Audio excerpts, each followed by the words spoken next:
The message arrived at Luna Base at exactly 0800 hours, transmitted across 12 different frequencies to ensure it reached every human outpost in known space. Admiral Sarah Chun stood before the massive display screen in Human Command's war room, watching the alien symbols translate into words that made her blood run cold. Primitive species of Sol 3, the message began, using the alien's designation for Earth. Your expansion into contested territories ends now. You have 72 standard hours to withdraw all human presence from the Kepler sector, the Vega cluster, and the Centauri trade routes. Failure to comply will result in the complete extermination of your species. This is not a negotiation. This is a final warning.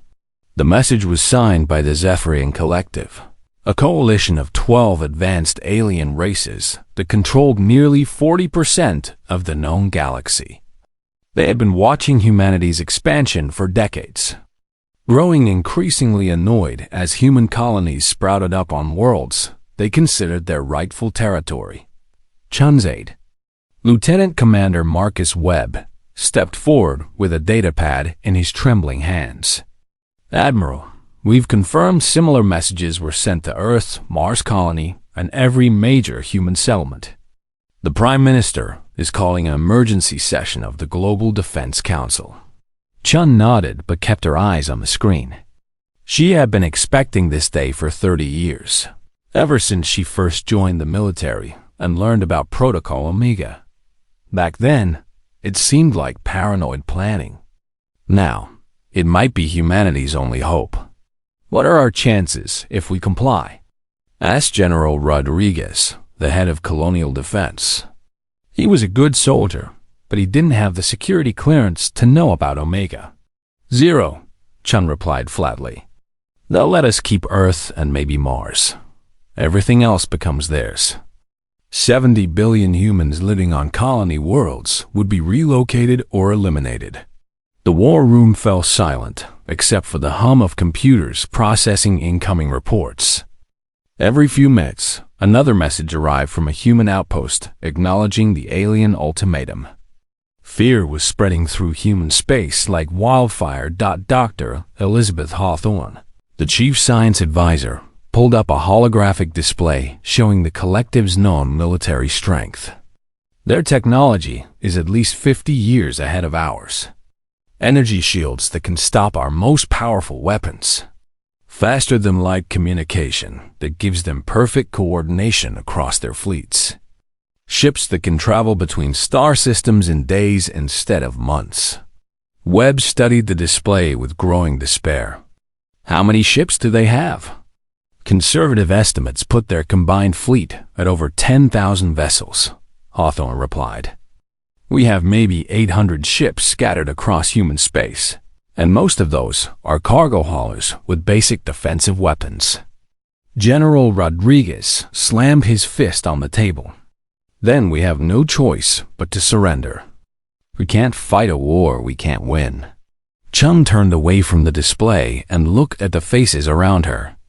These were good people, brilliant strategists and scientists who had dedicated their lives to protecting humanity.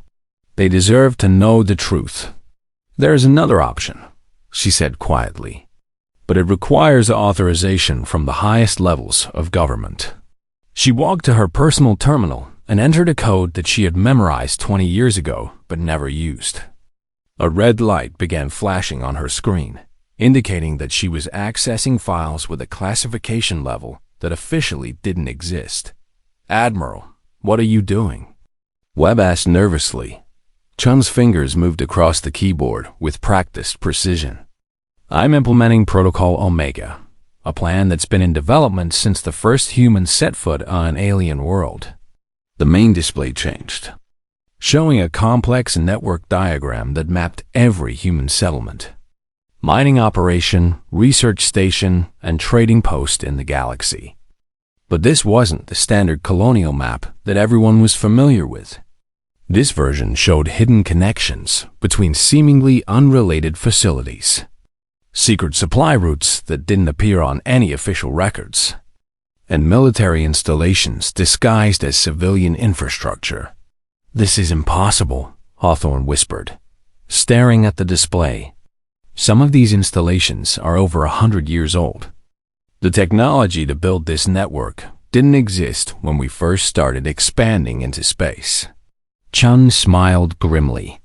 "That's what we wanted everyone to believe, including our own people. Every mining laser that could be converted into a weapon. Every cargo ship with hidden armor plating and concealed missile bays. Every research station with defensive systems disguised as scientific equipment. We've been preparing for this war since the day we met our first alien species." The room erupted in shocked whispers and urgent questions, but Chun raised her hand for silence. On the screen, a countdown timer had appeared, showing exactly 67 hours and 32 minutes until the alien deadline. "The Zephyrian Collective believes humans are primitive and chaotic," Chun continued. "They think we stumbled into space travel by accident and have no business claiming territory in their galaxy. They've studied our public broadcasts, our entertainment media, our political systems. Everything they've seen tells them that humans are disorganized, emotional, and incapable of long-term planning." She paused, watching understanding dawn on the faces around her. They're about to learn that chaos can be a weapon, that our apparent disorganization has been hiding the most extensive defensive network in galactic history. Webb was the first to speak. "How long have you known about this?" "Every officer above the rank of colonel knows part of it," Chun replied. "But only a handful of people have seen the complete picture. We needed it that way. If the aliens suspected what we were really building out there, they would have attacked decades ago when we were vulnerable." General Rodriguez studied the network diagram with new eyes. "These supply routes, they're not just for moving cargo, are they? Every civilian transport in human space can be converted to military use within 6 hours, Chun confirmed. Every mining operation has stockpiled enough raw materials to build weapons and ammunition for years. Every colony has hidden bunkers and defense systems that have been tested and maintained in secret for generations." The Admiral walked back to her command chair and sat down heavily. The weight of what she was about to do pressed down on her shoulders like a physical burden. In the next few hours, she would either save humanity or doom it to extinction. "I need a secure channel to Earth," she ordered. "Priority Alpha authorization. And I need confirmation codes from the President, the Prime Minister of Mars, and the Colonial Defense Council." As her communications team scrambled to establish the necessary connections, Chun looked one last time at the alien ultimatum still displayed on her screen. 72 hours to abandon everything humanity had built among the stars. She opened a new communication window and began typing her response to the Zephyrian Collective. The message was short, direct, and would be broadcast on every frequency used by both human and alien civilizations. "You have chosen war," she wrote. "Now see how we battle." The Zephyrian war fleet dropped out of hyperspace at the edge of the Kepler sector exactly 73 hours after their ultimatum expired. Fleet Commander Zethka of the Kolvani Battle Group gazed at his tactical display with the confidence that came from commanding over 1,500 ships against what his intelligence reports claimed were fewer than 60 human vessels in the entire sector. "Scan for human defensive positions," he ordered his tactical officer. "This should be over quickly." The massive alien fleet began its approach toward the 3 human colonies in the system. Each Korvani dreadnought was twice the size of the largest human ship ever built, armed with plasma cannons that could crack a planet's crust and protected by energy shields that had never been penetrated by human weapons. Lieutenant Velthera, the youngest officer on the bridge, monitored the communication channels as they advanced. "Commander, I'm detecting unusual radio traffic from the human colonies."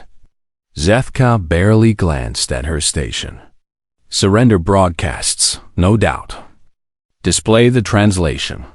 The main screen flickered to life, showing text that had been translated from human language. But instead of the expected pleas for mercy, the message was short and simple.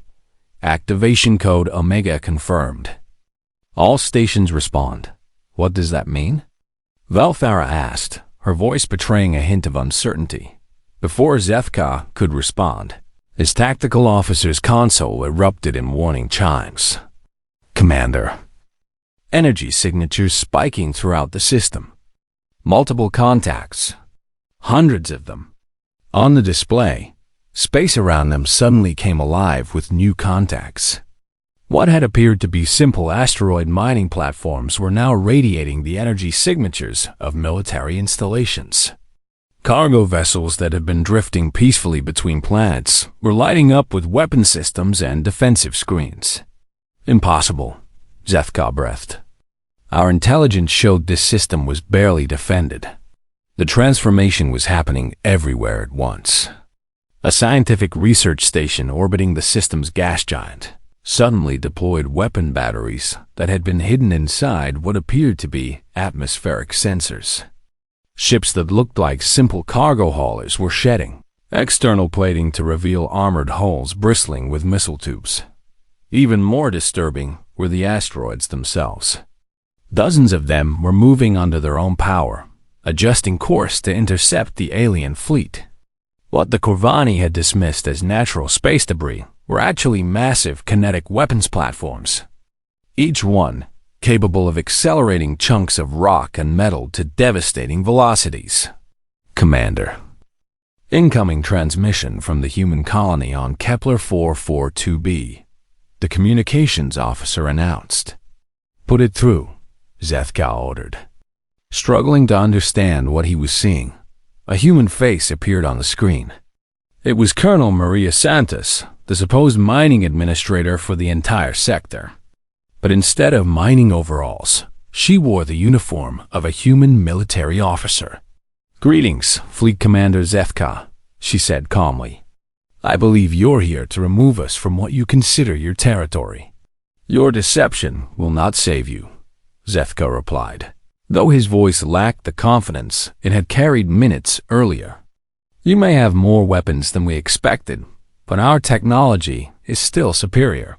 Santos smiled. You're absolutely right about your technology. Your shields are better than ours. Your weapons are more advanced. Your ships are faster and stronger. She paused, her expression growing cold. But you made one critical error in your calculations. And what might that be? You assumed we would fight you the same way you fight each other. As if triggered by her words, the human forces throughout the system opened fire simultaneously. But instead of the direct energy weapon exchanges that characterize most space battles, the humans launched clouds of simple kinetic projectiles. Thousands of chunks of metal, rock, and ice accelerated to incredible speeds by magnetic launchers hidden throughout the system. The Kovani shields, designed to deflect energy beams and plasma bolts, proved surprisingly vulnerable to old-fashioned bullets and rocks traveling at relativistic speeds. The first wave of projectiles overwhelmed several smaller ships, punching through their defenses like paper. Return fire, Zethka shouted. Target their military installations. The Kovani fleet unleashed their plasma cannons, striking the human weapons platforms with devastating accuracy. Several asteroid bases were reduced to glowing debris within seconds. But instead of breaking human resistance, the attack seemed to trigger something even more unexpected. Throughout the system, human cargo ships began accelerating directly toward the alien fleet. Their transponders identified them as civilian vessels carrying nothing more dangerous than medical supplies and agricultural equipment. They're ramming us, Velthara cried in disbelief. The civilian ships are trying to ram our dreadnoughts. Zethka watched in horror as one of the human cargo ships struck a Kovani destroyer. The collision should have been like an insect hitting a mountain. Instead, the human ship exploded with the force of a nuclear weapon, taking the alien destroyer with it. How is that possible? He demanded. His science officer was frantically scanning the debris. Commander, that cargo ship was carrying over 2,000 tons of antimatter. They converted their entire cargo hold into a massive bomb. Across the battlefield, more human ships were making similar attacks. But instead of mindlessly sacrificing themselves, the human crews were ejecting in survival pods moments before impact. Each ship was a carefully planned missile attack, designed to take out specific targets while preserving human lives. Even worse for the Corvani, the human attacks were completely unpredictable. Some cargo ships really were carrying medical supplies and fled when attacked. Others were mobile weapons platforms that opened fire with hidden missile batteries. A few were genuine suicide bombs, while some were decoys that broadcast false energy signatures to waste Corvani ammunition. Commander, the tactical officer reported with growing panic in his voice. We're losing ships faster than we can track targets. The humans are using some kind of coordinated battle network that links all their forces together. Zethka studied his display as another Corvani cruiser was destroyed by a swarm of kinetic projectiles launched from what appeared to be an unmanned research probe. The human tactics made no sense according to standard military doctrine. They were chaotic, unpredictable, and seemingly wasteful of resources. And they were working. Sir, incoming message from Fleet Admiral Kirithvel. She's ordering all battle groups to coordinate defensive formations. Tell the Admiral that standard defensive formations are useless against an enemy that doesn't follow standard attack patterns. Zethka replied grimly, as if to emphasize his point. A group of human mining ships suddenly appeared behind the Corvani fleet, having used the system's asteroid belt to mask their approach. They immediately began launching mining charges that had been converted into guided missiles. The Corvani had prepared for a conventional space battle against an inferior opponent. Instead, they found themselves fighting an enemy that treated every piece of equipment, every chunk of rock, and every strategic position as potential weapons in a vast, interconnected defensive network. How long have they been planning this? Velthara whispered. Ze Tefaka had no answer. But as he watched another wave of human attacks unfold with perfect coordination despite their apparent chaos, he began to understand that the collective had made a terrible mistake. They had assumed that human disorganization was a weakness. Instead, it was camouflage for something far more dangerous. A species that could turn anything into a weapon and make warfare itself unpredictable. The battle for the Kepler sector had only just begun, and the Corvani were already learning to fear the sound of human laughter that echoed across their communication channels every time another alien ship fell to humanity's chaotic way of war. The war spread across 17 star systems within the first month, and with each battle, the Zephyrian collective learned new lessons about fighting humans. None of those lessons were pleasant. High Commander Yarix 9 stood before the assembled leaders of the collective's war council, his usually calm demeanor showing cracks of frustration. Representatives from 12 different species filled the chamber, their various forms of communication creating a complex web of translated discussions. Report on the Vega cluster engagement, Yarix ordered. The Thorian delegate, her crystalline features shifting colors with emotion, spoke through her translator unit. We lost 43 ships taking a single human mining station. The humans had turned the entire asteroid field into a weapon. When we destroyed their main installation, the debris was magnetically guided into our formation.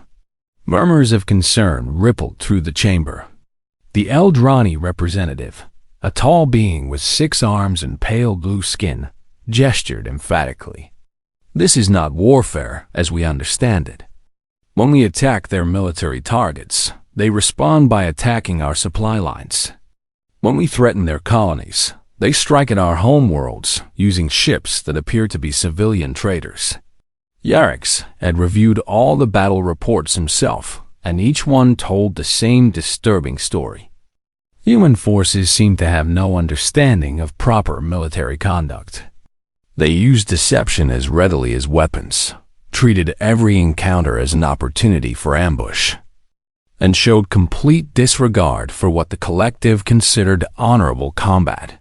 Show them the recording from the Centauri engagement. Yarix instructed his aide.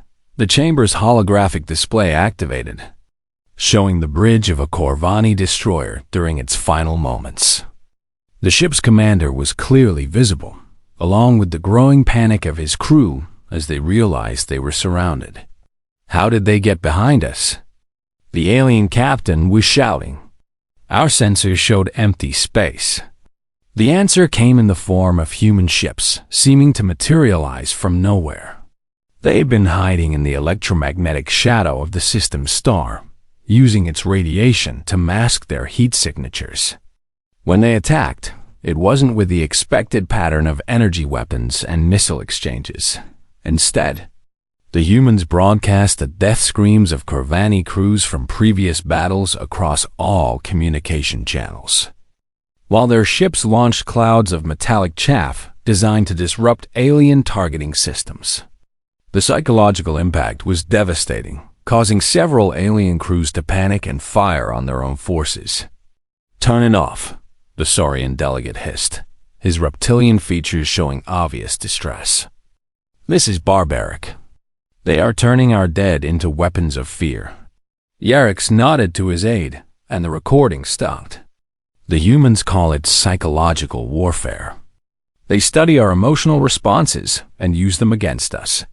The chamber fell silent as the implications sank in. Every species in the collective had evolved past their primitive aggressive instincts.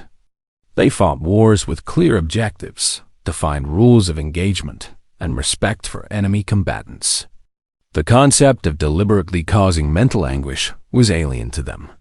"There's more," Yarix continued. "Intelligence reports indicate that human soldiers undergo training specifically designed to prepare them for death in combat.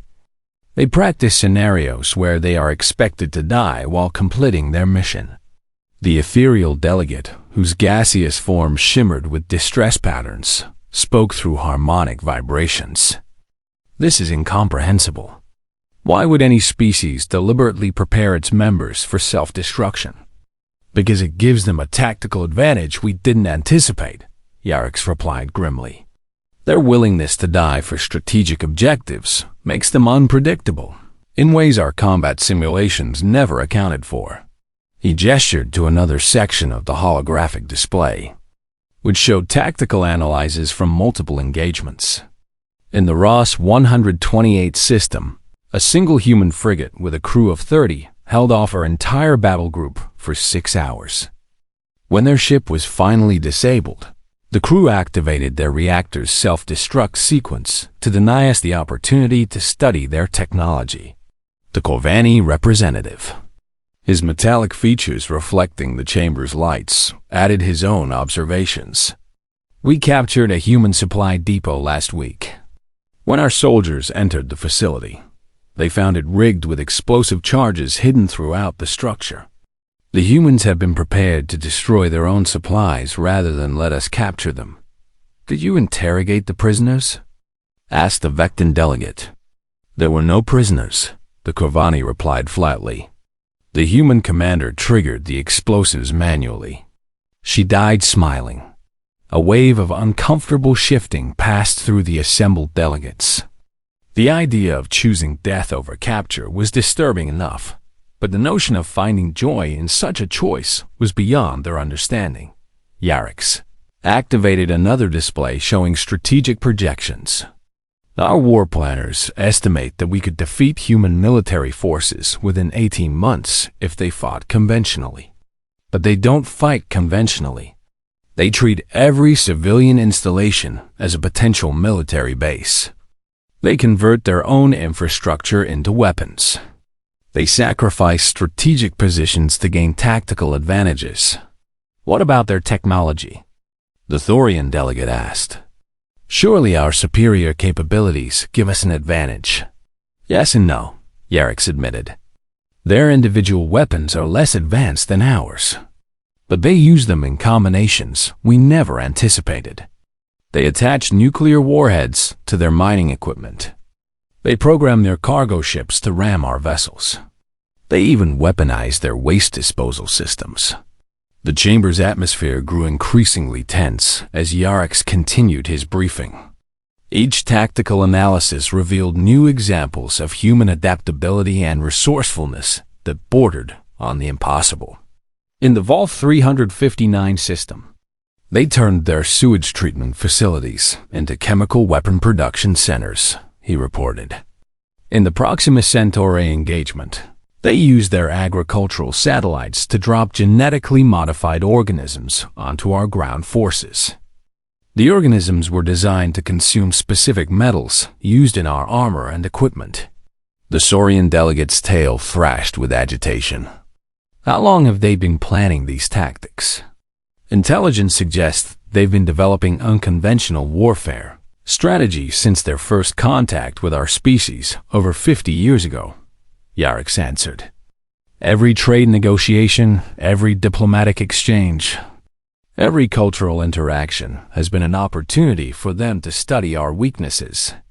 A new voice entered the discussion as the Nexari delegate activated her communication array. Have we considered the possibility that we might be better served by negotiating an end to this conflict? The suggestion caused an immediate uproar among the assembled representatives. Several delegates began speaking simultaneously, their translated voices creating a cacophony of outrage and disbelief. Negotiation implies equality, the Eldrani representative declared. We cannot grant equal status to a species that practices such primitive warfare. But Yarix had been studying the latest intelligence reports, and he saw patterns that worried him more than individual battles. The Nexari delegate may have a point, he said quietly, causing the chamber to fall silent. Human resistance is not weakening as we expected. In fact, it appears to be strengthening. He activated a galaxy-wide tactical display showing the current state of the war. Red zones indicated areas under collective control, blue zones showed human territory, and yellow zones marked contested systems. We control more territory than we did at the beginning of this war, Yarix admitted. But look at the casualty ratios. The numbers that appeared on the display sent shock waves through the chamber. Despite their technological advantages, the collective was losing ships and personnel at rates that would become unsustainable within another 6 months. How is this possible? The Kovani representative demanded. Yarix manipulated the display to show detailed battle analyses. Every engagement follows the same pattern. We achieve tactical victory through superior firepower. But the humans inflict casualties that far exceed what we anticipated. They turn every defeat into a costly victory for us. The truth was becoming undeniable.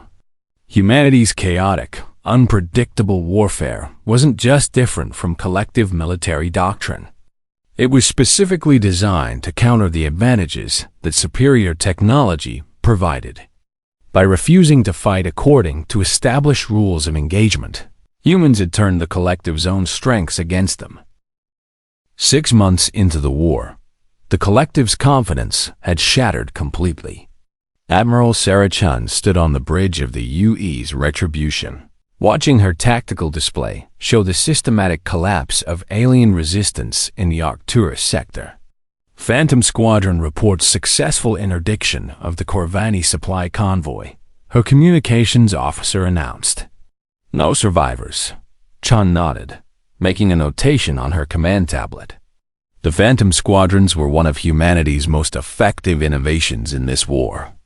Small groups of stealth ships that appeared to be destroyed in battle, only to reappear weeks later behind enemy lines, striking at supply routes and communication relays.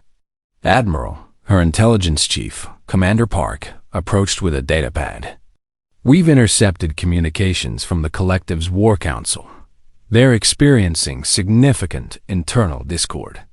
The report that Park handed her was more encouraging than Chun had dared hope. 3 of the 12 species in the collective were openly questioning the war effort. The Nexari had withdrawn their battle groups from 2 major offensives, claiming they needed to defend their home territories. The Vectan delegation was reportedly demanding a negotiated settlement. "What's causing the breakdown?" Chun asked. "Our psychological warfare campaigns are working better than expected," Park replied. "The aliens can adapt to our unpredictability.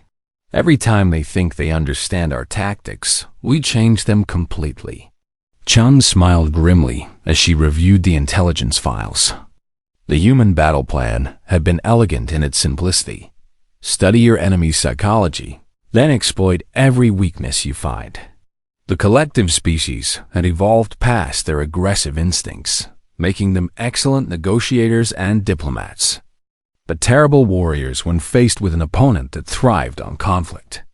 "Show me the latest casualty reports," Chun requested. The holographic display filled with statistics that would have been unthinkable at the war's beginning. Human forces were now achieving kill ratios of 8-to-1 in most engagements. Not because their weapons were better, but because they fought in ways that alien military doctrine couldn't counter. "The Kovani lost another entire battle group yesterday," Park reported. They were tracking what appeared to be a damaged human destroyer limping away from battle. When they moved to capture it, the ship exploded with enough force to take out 6 of their vessels. And the crew? Evacuated before the final approach. The ship was being controlled remotely from a stealth platform 50,000 kilometers away. Chun had approved that tactic herself. It was based on an ancient human strategy of feigning weakness to draw enemies into ambushes. The aliens, with their honor-based combat traditions, couldn't resist the opportunity to capture what appeared to be a helpless opponent. "Admiral, incoming priority transmission from Earth Command," the communications officer announced. Chun activated. Her private channel and the face of General Morrison appeared on her screen. His expression was troubled, which immediately put Chun on alert. "Sarah, we have a problem," Morrison said without preamble. "Intelligence indicates that the collective is considering escalating to planetary bombardment. They're losing too many ships in space battles and want to end the war quickly." The news hit Chun like a physical blow. Orbital bombardment was the one scenario that human defenses weren't fully prepared to counter. While they could make the aliens pay a terrible price for destroying human worlds, they couldn't prevent the destruction itself. "How long do we have?" Chun asked. "Maybe 2 weeks before they make a final decision. The moderates in their alliance are trying to prevent it, but the hardliners are gaining influence." Chun ended the transmission and turned to her tactical team. "I need options for Operation Thunderstrike immediately." Thunderstrike was humanity's most desperate contingency plan. Instead of waiting for the aliens to attack human worlds, it involved taking the war directly to collective home systems. The plan had been developed as a last resort, because it would almost certainly result in massive casualties on both sides. Commander Park pulled up the operational files. "We have stealth fleets positioned near 7 collective home worlds. Each fleet is equipped with planet-killer weapons salvaged from destroyed alien ships. But Admiral, if we use these weapons—" "I know," Chun interrupted. "We become the very thing we're fighting against." The moral implications were staggering. Humanity had spent 6 months proving they could fight a defensive war without targeting civilian populations. Operation Thunderstrike would abandon that ethical high ground in exchange for pure terror tactics. Chun's contemplation was interrupted by an urgent alert from her sensor operator. "Admiral, we're detecting unusual movement in the Rigel system. Multiple alien fleets converging on the human research station there." The tactical display shifted to show the developing situation. Over 200 collective ships were moving toward Rigel Station, which house one of humanity's most important xenobiology research facilities. They're trying to capture our alien technology research, Commander Park observed. If they succeed, they'll learn how we've been adapting their own weapons against them. Chun studied the display carefully. Rigel Station was defended by only 12 human ships, and evacuation would be impossible before the alien fleet arrived. Under normal circumstances, the station would be doomed. But Chun was beginning to understand something that the aliens still hadn't grasped about human warfare. There were no normal circumstances when fighting humans. "Open a channel to Rigel Station," she ordered. Dr. Amanda Foster appeared on the screen moments later. She was the station's chief researcher, a brilliant scientist who had been instrumental in developing many of the technological adaptations that made human weapons effective against alien defenses. "Dr. Foster, you have approximately 6 hours before the largest collective fleet we've seen arrives at your position," Chun said bluntly. "I'm authorizing you to implement Protocol 7. Foster's face went pale. Protocol 7 was the complete destruction of all research data and facilities to prevent enemy capture. But it was also something more. "Admiral, are you certain?" "Protocol 7 includes the experimental weapons." Chun nodded. "Everything. If we're going to lose Rigel Station, we're going to make them pay a price they'll never forget." As the transmission ended, Chun turned to her bridge crew. "Set course for the Rigel system, maximum speed. Signal all available ships to converge on our position." "Admiral," her navigation officer asked nervously, "we'll be outnumbered 20-1. Chun smiled with the cold confidence that had made her legendary among human military forces. "Commander, the collective has spent 6 months learning that human beings don't fight fair. Today, they're going to discover that we don't count fair either." The U.S. Retribution and her battle group turned toward the Rigel system, where Dr. Foster and her research team were preparing to turn a scientific station into the most devastating trap in human military history. In the research labs of Rigel Station, Foster activated protocols that would convert every piece of equipment into potential weapons. Particle accelerators became massive energy guns. Gravitational research devices were reconfigured as space-time distortion weapons. Even the station's artificial gravity systems were modified to create crushing fields that could disable attacking ships. The collective fleet approaching Rigel expected to find a lightly defended research station filled with valuable intelligence. Instead, they were about to encounter the full fury of human scientific ingenuity turned toward the purpose of war. As Chun's fleet raced to join the battle, she knew that the next few hours would determine whether humanity's chaotic way of war could triumph against overwhelming odds, or whether the collective would finally force them to abandon their principles in favor of pure destruction. 1 year after the war began, Admiral Sarah Chun sat in her command chair aboard the U.S. Retribution, surrounded by the wreckage of what had once been the most powerful military alliance in the galaxy. Debris from collective warships drifted past her viewports like metallic snow, while surrender signals continued to light up her tactical display. The Battle of Rigel had been the turning point.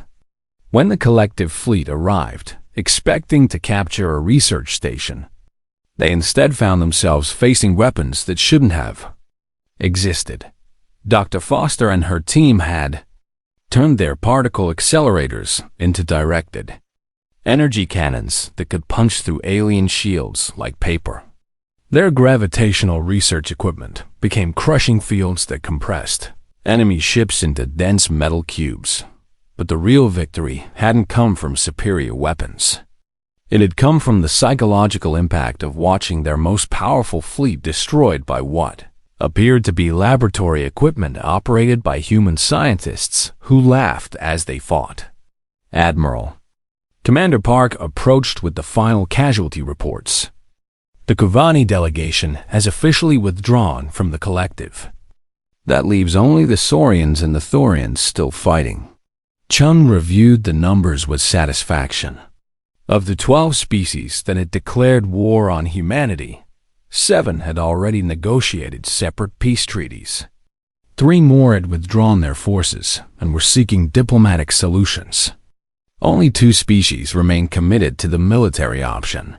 What's the status of their remaining fleets? Chun asked. Scattered across 16 systems, mostly defensive positions around their home worlds, Park replied. They've abandoned all offensive operations. Intelligence estimates they have maybe 300 ships left in fighting condition. The transformation was remarkable. The collective had begun the war with over 10,000 vessels and complete confidence in their technological superiority. Now they were hiding behind planetary defense grids, afraid to venture into open space where human phantom squadrons might be waiting. Chun's contemplation was interrupted by an incoming transmission. The face that appeared on her screen belonged to High Commander Yarix 9, the leader of what remained of the collective's military forces. Admiral Chun, Yarix said, his voice carrying the weight of defeat. I am prepared to discuss terms for ending this conflict. I'm listening, Chun replied, though her expression remained neutral. The remaining collective forces will withdraw from all contested systems, Yarix continued. We will recognize human territorial claims to any world where your species has established permanent settlements. We ask only for guaranteed safe passage to return to our home systems. Chun considered the offer carefully. It was everything humanity had wanted at the beginning of the war. Complete recognition of their territorial rights, withdrawal of all collective forces, and acknowledgement of human sovereignty over their colonies. But Chun had learned something important during the past year. The collective hadn't just lost this war because of superior human tactics. They had lost because they fundamentally misunderstood what humans were fighting for. Your offer is acceptable, Chun said finally. But I want to make something clear to you and the remaining members of your alliance. She activated her ship's external cameras, giving Yarix a view of the debris field surrounding the human fleet. Twisted metal from alien warships stretched for thousands of kilometers in every direction. You came to our space believing we were weak because we appeared chaotic, Chen continued.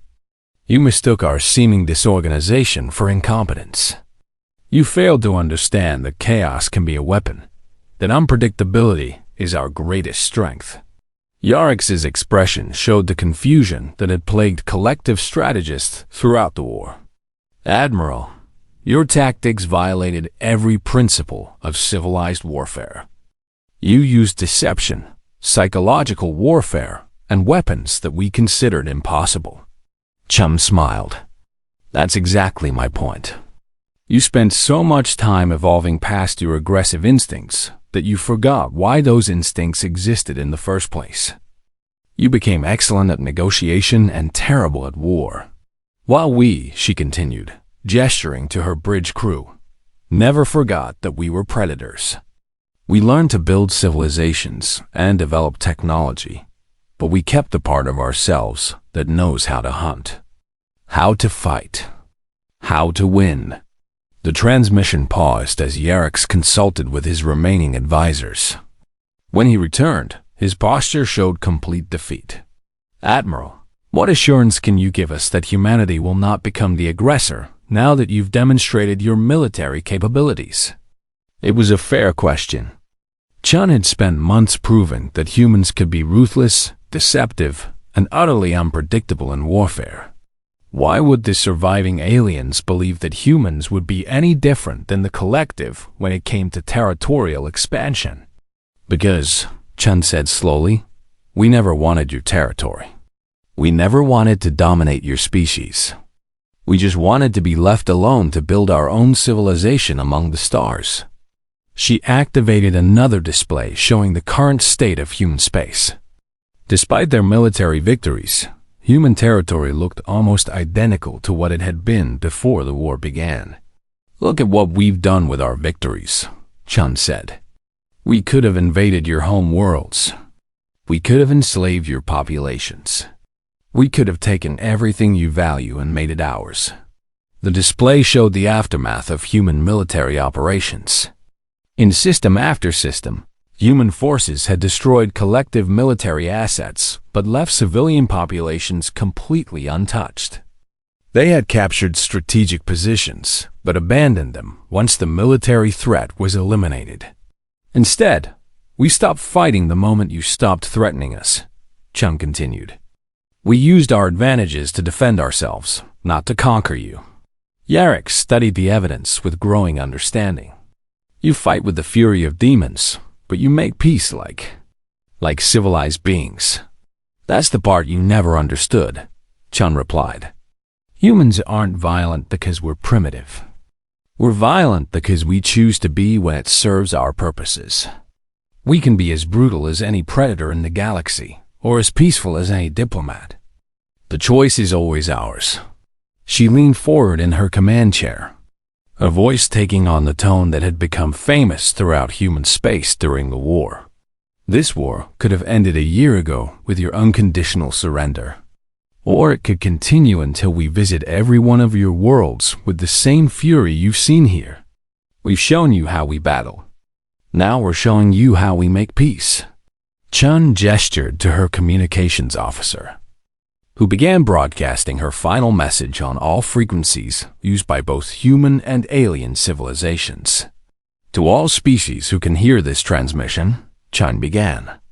Let the record show that the Zephyrian Collective declared war on humanity, believing we were weak and disorganized.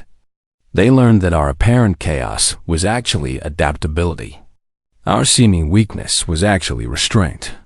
The message was being recorded and transmitted to every corner of known space, ensuring that future generations would understand what had happened when 12 advanced species tried to force humanity from the stars. We did not seek this war, Chun continued. We did not want to prove our strength through violence. But when forced to fight, we fought with everything we had learned from millions of years of evolution. We fought like the predators we had always been, using every advantage that our chaotic nature could provide. She paused, looking directly into the camera that would carry her words across the galaxy. Today, this war ends not with the destruction of our enemies, but with their understanding that humanity deserves its place among the stars. We fought like demons to earn the right to live in peace. As Chun's final message was transmitted across the galaxy, alien surrender signals continued to appear on her tactical display. The war that was supposed to last only days had stretched on for a year, but now it was finally over. The UE's retribution turned toward Earth, leading a fleet that had proven something important about human nature. They were capable of incredible violence when threatened, but they were equally capable of restraint when victory was achieved. Behind them, the wreckage of the collective's dreams of easy conquest drifted silently through space, a permanent reminder that humanity had earned its place in the galaxy through strength, cunning, and the willingness to fight for what they believed in. The humans were going home.